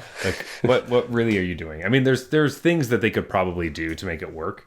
But it mostly relies on your imagination, whereas Yes. I think, you know, Spider-Man was a bit more like, whoa, that It looks looks like yeah. yeah, there's a bunch of awesome like the Tobey Maguire Spider-Man movies are awesome. Or sorry, the first two Tobey Maguire Spider-Man I movies was are gonna say awesome. I did not care for the third one. I don't know. I I actually I really liked the first one. the first one was very good. The second one, I think I might watch more than the first one. I know the Uh, second one is, I think, considered better, but I think of the first I one. I think of Tobey well, Maguire. origin stories are so nice. I I really I'm a enjoyed them. sucker for origin stories. I Yeah. always like that one the best. To be fair, after like the third time that they did it, though, I was like, okay, Yeah, I know. yeah. Yeah, yeah, There's enough I get it. Spider-Man. I've seen this story enough times. Yeah, yeah, Uh, but it's why I was so surprised why I loved The Dark Knight so much because I always liked the first one the best. yeah, And I was like, Batman Begins, loved it. I was like, cool. I don't need to watch the rest. Like, yeah, yeah. they're always gonna suck. And then I But went that's and watched it. because And I was like, we've talked about the Dark Knight is a Joker movie. It's not a Batman movie, and totally. yeah, And and that's why that's it's they better. took me Yeah, by surprise with that one. yeah. And I was like, loved it. And I'm just waiting for them to do it to me again. That's all I'm saying. Yeah, yeah, totally. Hit me with a But number two that's better than a number one. I mean, it's just a matter of time before we start getting Batman cards, so might as I would well. love that. I would be way more into that than this. Although for Yeah. this, I'm Okay. like, my son loves Spider-Man, so I got to pick up some of these for him. But Yeah. Are you gonna pick them up so that you can like open the packs and give him the cards now, or hold on to it until he's like magic age? well, I'm giving them to him now. Okay. All right. I didn't know I if it was think I'm like, just oh, gonna I'm gonna buy hold some on to a packs and let him box. open them. I think. Gotcha. Okay. Yeah. Yeah, as long as there's nothing too scary. I don't know. Maybe Yeah, there's some. he's a tough kid. Okay. I don't know. Some of these Venom cards can be freaky. I remember thinking Venom was kind of scary when I was a kid. Yeah, well, we all traumatize our kids in our own way. I just remember giving some cards to some kids, like family members, when they were young, and I didn't look through all of them beforehand. And one of them in particular was horrifying, and I we could talk to them today, and they would be like, "Yeah, you shouldn't give You shouldn't have shut him certain out. cards." Yeah, and I was like, "Okay, well." No, I And definitely he appreciate was that. 8. He was 8, so I was like, "All right, my bad." And you probably won't care about the pack opening experience as much as like that's more a thing that's cool to me, maybe. So maybe I should Well, open them, look at them, glue it back. yeah, it's true. It's true. Yeah. You could just, yeah, because there's certain ones. Maybe just take out every black card. just, though he likes villains so much, so who knows? He does. He always loves the who's the bad guy in this? Who's the bad guy? Is that a bad Well, guy? maybe, yeah, okay, then I don't know. Maybe he'd be all about Venom. I don't know. Who knows? Anyway, Loves Green Goblin. Which, yeah, by the way, it's weird that Green Goblin is a black red card. Come on. it's okay. Well, let's talk about Green Goblin because I disagree with you completely. Okay. But this is the weird thing about doing Universes Beyond stuff because it throws you off. I feel this way about all the stuff in the entire set. It's just weird. But Green Goblin, it's Green Goblin Revenant, which is 3 black red for a 3/3 legendary creature. Goblin, human villain, an uncommon.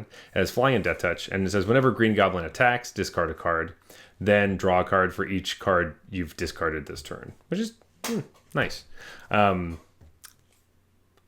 Not so much about the whole mechanics. I don't care as much about that, but yes, the Green Goblin isn't technically green, but as far as the Green Goblin's characteristics has nothing to do with anything that green mana cares about. So it just I don't know. I think the card still should have been Jund. I appreciate what they're going for here with like madness. Like this is all an allusion to madness, and he is mad uh, in the yeah. portrayals of the Green Goblin that I've seen.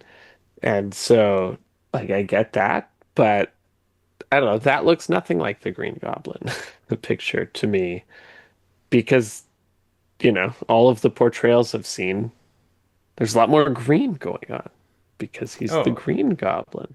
no, like he most of the time he has the purple stuff on, at least in the comic books, but not Yeah, but in that doesn't barely even looks purple. Like they well, I tried to mean, make like, it look red and black. yeah, because You know what he's I a mean? Rakdos card.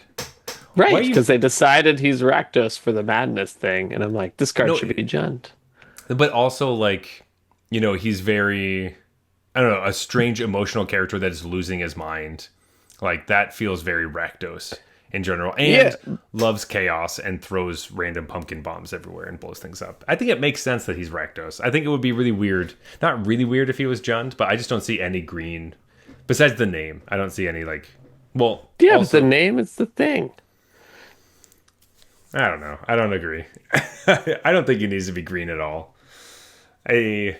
Yeah, technically he is. This Like, should be a Jund card, I think. But I think that this is a nice opportunity for Magic to be able to change their artwork on certain things because I was talking about this with on my chat with like is it cards where it's like sometimes you just look at an is it card and you know it's is it because it's like some sort of weird scientist guy with goggles and there's like lightning or there's like oh yeah, bottles sure. but it just like it's one of those things like I've seen this image over and over. I've seen it all the time. Like it's yes, this is it. But if there's any opportunity to make cards closer to just align with what their like colors are supposed to be representing, even if like oh we lost the flavor of oh technically it's a goblin that is green because of the name or whatever, but like it just doesn't make any sense why he would be green aligned at all. I Like this is also the first time we get to talk about this because most of the time we haven't been playing Universes Beyond cards that we knew information about, but we do know about these cards. And Yeah. so I do actually have stronger feelings about, well, actually, no, I like what they did here. And I think it's nice that they didn't play in too deep about just like, oh, It says the word green on it. He looks green. Like, we should have more cards that are not the colors. Like, we should have more white cards that the character is dressed in all red and stuff like that. Where it's like, just because you are dressed in a certain color and we associate you with that color, why do you have to be aligned with that color of mana? Like, we've just been conditioned years and years and years with, like, all the Phyrexians are like those colors, right? Like, but we don't have, they don't often show us a different color palette on different colored cards because it feels weird. But I'm open to the possibility that we could just, the frame and the mana symbols are one color, but the artwork is a different color. I am open to, but I think that I'm in the minority. The artwork's like, Well, not a different color. They explicitly yes, like drew him in a way to make him look Rakdos. I know, but I would like it if they pushed it even further to be like, if he was much more green and purple, but was still a Rakdos card, I would be fine with it. Yeah, they're obviously nervous about that and made this like as red as they could fucking make a Green Yeah, Goblin. because they know that I know that I'm in the minority with this. I get it. And also, But I don't really get the card that much. Like this is a Madness enabler and has Death Touch. The flying makes sense to me, but then like I don't know, maybe I might be misremembering, but wasn't he like injecting himself with something? Like, is that the yeah, but I don't know if that's actually canon to the comics because the right? Sony the Tobey Maguire Sony one took a lot of liberties with Yeah, to like me, say, that's the green part. He was like injecting himself with strength and hormone, greens. like, you know Yeah. what I mean? So I was like, I don't know, Jund made sense to me for, I forget the actor's name, but the very famous actor who played, Yeah, Willem Dafoe. yes, Um, Willem Dafoe. Um, but is that green? That looks more blue to me because it's a scientist thing trying to improve themselves artificially as opposed to letting nature take its course. but they let that go both ways these days of like the supernatural strength, I guess. I don't know, Yeah, maybe but it could that's have usually been, more mystical and not scientific, right?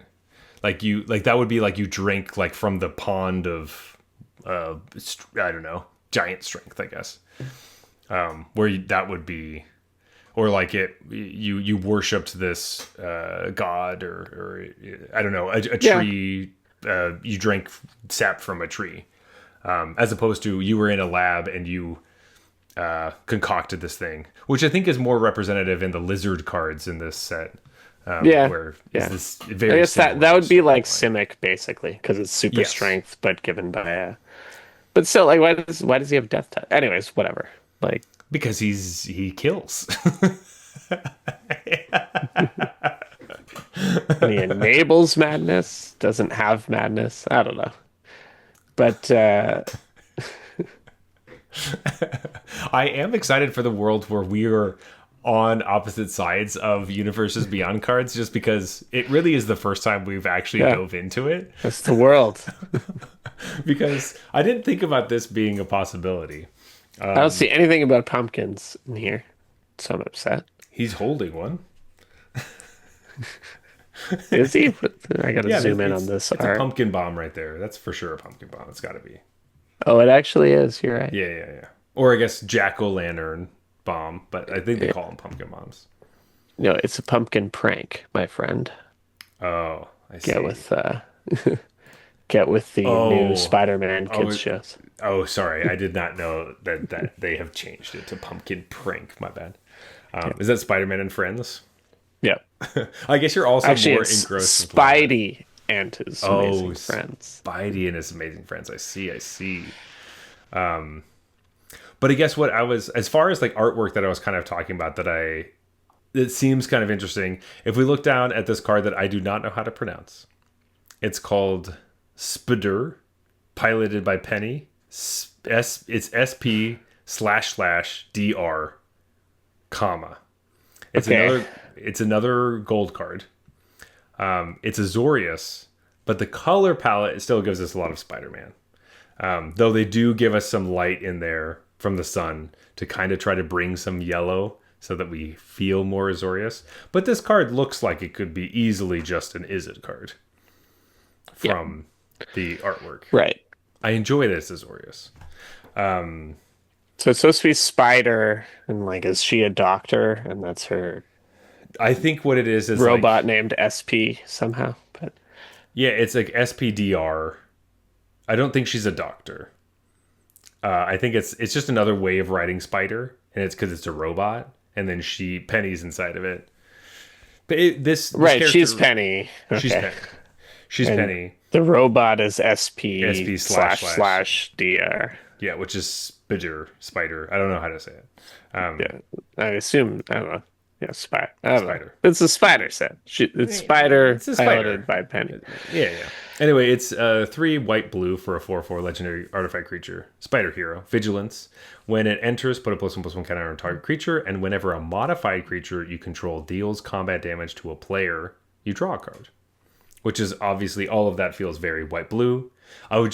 Mainly I brought it up because of the color differences, and Right. that is the thing I brought up earlier, and I wanted to mention something about. But Penny is wearing white blue, you know?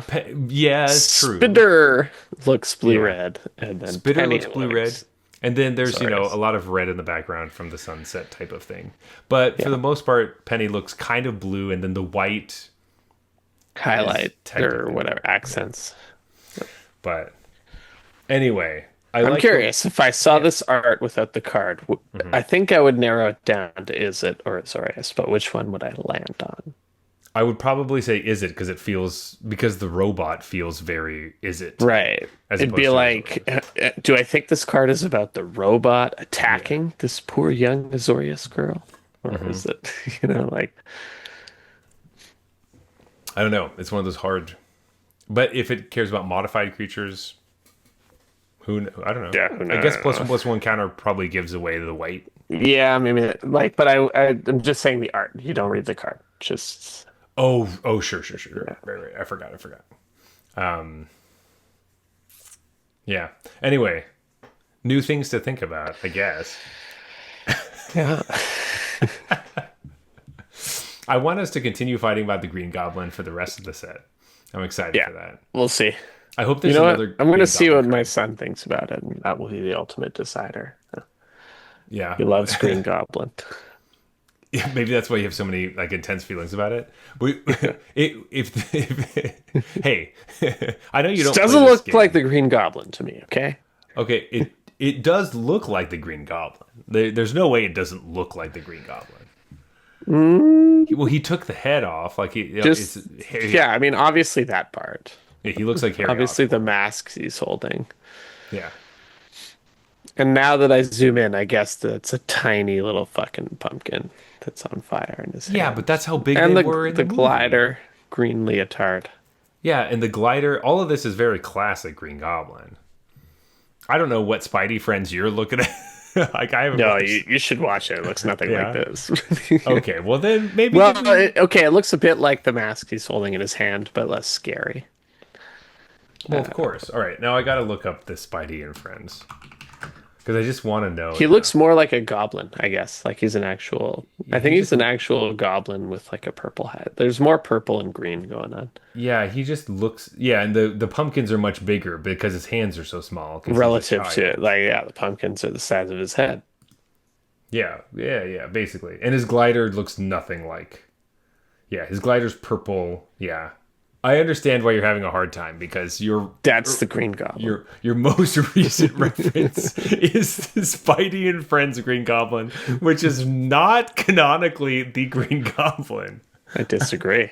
Okay, well, In my world, that is the Green Goblin. all right. Well, I can't fight with you on this. And he's not crazy, he's just a prankster. Yeah, that's not obviously you're wrong. I don't even know how to fight you on this. It's just like so plainly you're wrong about this. Oh. Anyway, I'm excited for more Green Goblin things. Jeff, is there any more Spider-Man cards you want to talk about before we go to last call? No, you know what? I could save. If you didn't like that criticism, you're not gonna like the other ones. So. All right. Well, I'm excited for more Or like I wish I prepared, but I don't like I know an amount about Spider-Man, but I don't know everything. But That's now I'm because nobody can know everything about Spider-Man. There's so that's many true. versions and There's editions. so much shit There's about even a Blue. brand new one that I watched. Like it literally came out this year, and it was really cool. And then my son wasn't into it, and I was like, "Are you sure you don't want to watch another episode of that? Because I kind of liked it." Oh, a new Um, Spider-Man show? yeah, it was a. Oh. It had a really cool art aesthetic to it, and there's a lot of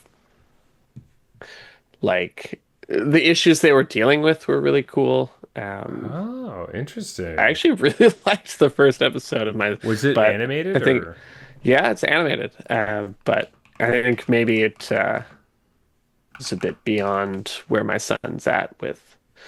It was a little more like Oh, gotcha. exploring Oh, I see. It's called issues. your friendly neighborhood Spider-Man. Yeah. Yes. Um, Awesome. and he Well, just wanted like, you know, more classic stuff. But yeah. More I was like, classic this is so stuff. much better than the stuff you make me Yeah, watch. this looks much better. But It's really like, cool. Yeah. yeah, oh, I this mean, is I've only sweet. Okay. seen one episode, so but All I right. liked it. Well, it looks sweet. Yeah. Maybe I'll have to start watching that too. Yeah. Get our chops up for Spider-Man things, but That's right. Yes. Perfect. Perfect time. for everything. Yeah, with all of your free time, it'll be perfect. We could both watch this show. Yeah. That's the problem. I'm just like I have so much free time. I'm wondering what to do with Well, see, he can be watching the Spidey and Friends, and then you have the other Spider-Man it. show Yeah. on your phone, and you get double Spider-Man. Yeah. Yeah. And he could It's be like like, that "That's not what the classic. Green Goblin looks like." It's like that classic meme of them watching like I don't know what it is, like the treehouse or something, and the Mhm. dad's watching football on his phone on the Yeah, yeah, corner. yeah. Like Exactly. But you're just watching a different version of the same I'm show. watching Spider-Man as well. Yeah, yeah. Well, yeah, but this one's real Spider-Man though. That one doesn't Yeah, count. no, that was for toddlers. Yeah. Oh my god. That's so funny. Oh god. Anyway, The reality is, I'm just gonna pepper him with it every once in a while and be yeah. like, you know, it worked with Bluey. He Hmm. didn't take to Bluey right away, and I was like, I like Bluey though, so we're gonna I keep trying Bluey until he sticks. Jeff, the only reason I'm having a child is so I can watch Bluey. That's the plan. Bluey is so Yeah. good. Oh my God. My wife and I have discussed like finding the kids a babysitter so we can go watch the Bluey movie. That's Like we're gonna go watch it. yeah. We don't want them there. Yeah. That Gonna sounds ruin perfect. it. Yeah, you have to leave all the time or do whatever. We're gonna ask so many questions. Shut up. I didn't hear what Bingo said. Yeah. Hey, can you rewind that? Yeah. Oh, that's so funny. But no joke though. Every time I've watched any Bluey anything, it's been phenomenal. Like, Bluey is so good. yeah. It was one of those things where I was always like, I knew there would be kids shows that I could like tolerate, and I was like, we Mhm. just gotta find those. I didn't know there'd be kids shows that like I want to watch even Without more them. than my Yeah. kids. Like, I have to like convince my kids to come Yeah. watch this children's show with me. Hmm. Didn't think that would happen. I'm excited. Can't wait. Um, but anyway, Jeff, we got lots of other stuff to talk about in the future, but let's talk about this beer that we had Let's have this some evening. dreams. Yeah, let's talk about some dreams. It's last call. So we got to talk about this beer that we drank this evening, and we are going to rate it on a scale from bronze to mythic, just like the tiers in Arena. However, this is just a fun way to rate beers. This has nothing to do with what tier you are in currently, because everyone's in different tiers at different times. So don't feel bad when we say that bronze beers, they're trash. They're horrible. You spit them on the ground. You hate them. They're gross. Blech. Silver beers are bad or just boring. Not interesting. Gold beers are fine, but you wouldn't really drink them again. And platinum is solid. You would totally drink it again. Diamond beers are exceptional. You like this a lot, and you show them off to your friends. Mythic, these are the best of the best. I don't have a good one for tonight. Let's just say that these are VV cauldrons of the beer world. Wow. I for sure thought you were going to say Green Goblin, Spidey, and I thought Friends. about it. I Yeah. thought about it. But then I was like, is that really the best iteration of Green Goblin? Because this new show might have a take on it. That's true. That's true. In fact, I know that they, anyways, whatever. Oh, you have been watching more. Okay. All right. No, I just know like they reference Osborn Harry. in the Okay. first show. So Oh, well, maybe it's a red herring or a green could herring. be. Could be. All right, Jeff. This dreamy IPA. Yeah. Yeah. Yeah. So I think it is an East Coast style, right? Like as soon as I poured it, it kind of gave me that vibe. But then Yeah. Tasted when it. I tasted it, I was like, it doesn't have that kind of like fruitiness. So I was like, is it somewhere in between? Like it kind of looks East Coasty, but it doesn't really taste like either. Yeah, whatever these Nelson hops are, whatever. Not a huge fan. I've had beers that taste like this before. This is not Yeah. uncommon or crazy. The flavor isn't like bizarre, but it is nice to have it written down because it's like, yeah, that one. That's the one I don't like. Yeah. Where it's just like, Nelson is, I've always classified it as fine. I don't know if Motueka was anything I could even taste in. Like, I don't know what I'm looking for, so I don't yeah, know. This, yeah, I guess like is the correct review of this yeah. sphere. This It feels wasn't bad. no, but I'm not gonna. This is very gold to me. Yeah, I'm Where not gonna like get this again. I'm not interested in getting more of this. Yeah. It's a well made beer of a recipe I don't jive with, I guess. Yeah. Yeah, I think I want it to be like I want it to decide what it is a little more. Like if you're gonna be an East Coast kind of like pale hazy thing, like let's do that. Let's get yeah, some fruity flavors in there. Let's get some, some of the yeast that lends itself to that. Just use Citra hops or yeah, something. I don't know. It always tastes good. Or if you're gonna do the like lemony West Coast thing, do that, man. But like, I don't know. This kind of tastes like it just lacks. It tastes like it lacks flavor compared to the other offerings because the other offerings are going harder on something specific, I think. yeah, yeah. So, It just tastes to use a word that the children say. It tastes mid. You know what I oh, mean? I thought you were going. I thought you were going to go way down and be like, it tastes yucky. That's what But it doesn't taste yucky, right? It no, no, no. tastes mid is the It's right very word. mid. Yeah, yeah, yeah. And by children, I mean people a little younger than me. Yeah, I I don't thought you were even know if talking that's about what kids your actually children. say these days. Mid No, is probably way out by now. yeah, it's like I'm so old that the thing that I think are in have long passed. But Yeah. That was like barely cool when you were that age.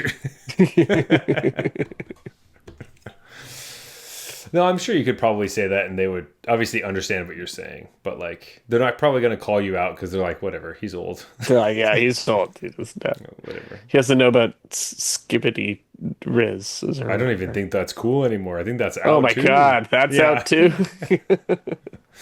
This is why I need my children to be a little older so they can tell me what's cool. Well, I mean, They like you can, just got to wait. Like it'll happen. yeah, yeah. Yeah. Right now, Or I'll there's just say stuff and like they'll react. That's how that'll be my benchmark. Like yeah, how dad nerd is it to say this? No, they yeah. seemed cool with that. I gotta really tone it back. Make it much worse. Yeah, way more cringe, Yeah, yeah, as the kids say. yeah. I don't think they even say that anymore. No, they probably still do, but it's not like the cool thing to say. It's just like part of.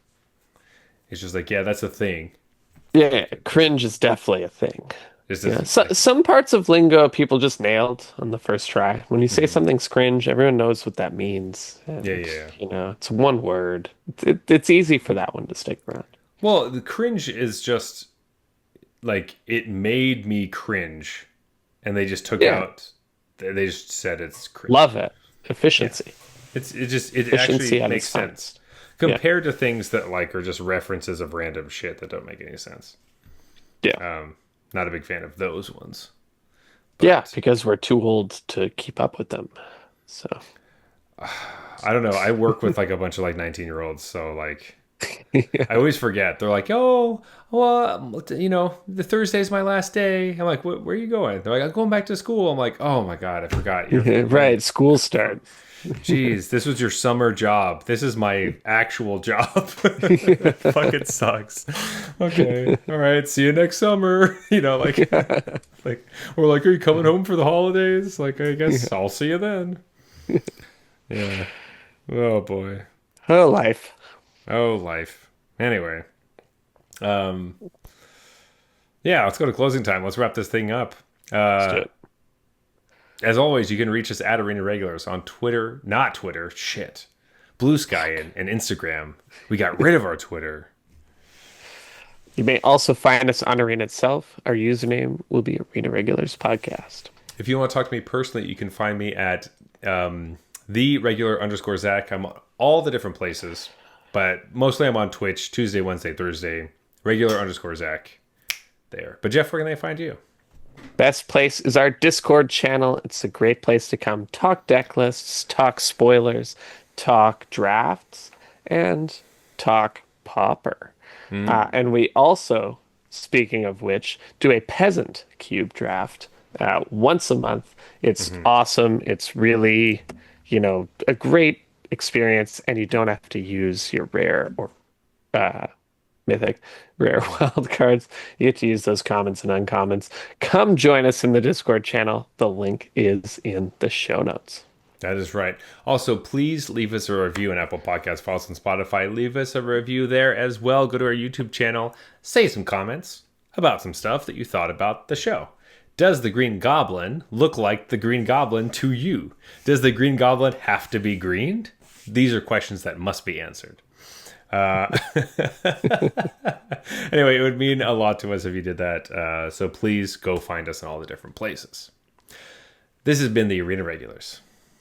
Reminding you that fuck yeah, Green Goblin should have been green. Good night.